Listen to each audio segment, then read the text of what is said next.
Hey buddies, what's happening? And today we're gonna rebuild an engine. Well, it had a blown head gasket. We rebuilt the cylinder head and get it back together. This is the head out of a 1995 SL320 Mercedes. And yeah, I got everything out. Cams are out, valves are out, everything is out. So we basically right now getting it ready, or basically it is ready. So we're gonna give it away to have the head checked and resurfaced.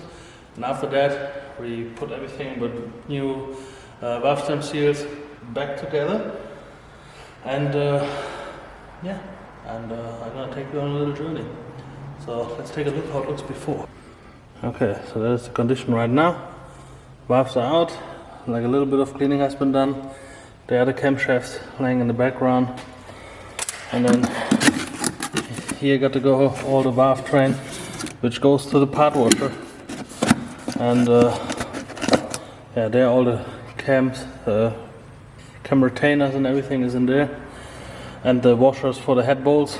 And then here I got stored in oil all the lifters, which are all in good condition, so we put them back in there. And yes, so let's go. Okay, here's the cylinder head resurfaced, and I already took care on the valves. So basically the head is ready to go back in. So that's how it looks like here. We have to clean it and basically get the head back on here. Okay, so everything is cleaned and prepared. Right now we're ready to get the cylinder head back on. So the cylinder head is torqued down, the lifters are in, and yeah, it looks like a little bit of old oil because I stored them in oil for the meantime.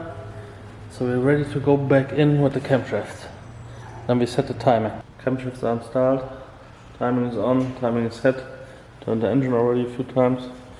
Now it's time to put the valve cover back on and get all the accessories back on. Let's see if we can get her running. Most of the stuff is back together, except for the intake side. And here, alright, here we got the old radiator, and it had a problem. I tried to fix it right there with some yeah, epoxy or something like that. Anyways, we replaced it with a full aluminum radiator. That's a way better upgrade. And yeah, we're gonna install that now and put the intake on, and then we're ready to go. Here it is, the car back together, radiator in, everything fixed up.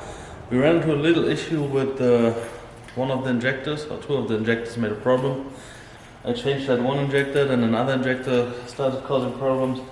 So it has two new fuel injectors in there right now, but now it starts up, runs fine. The other body panel is still off. We're going to do a test drive and then check it for leaks and put the panel back on. And well, yeah, that's it for the video about this car, and we're going to see this next time.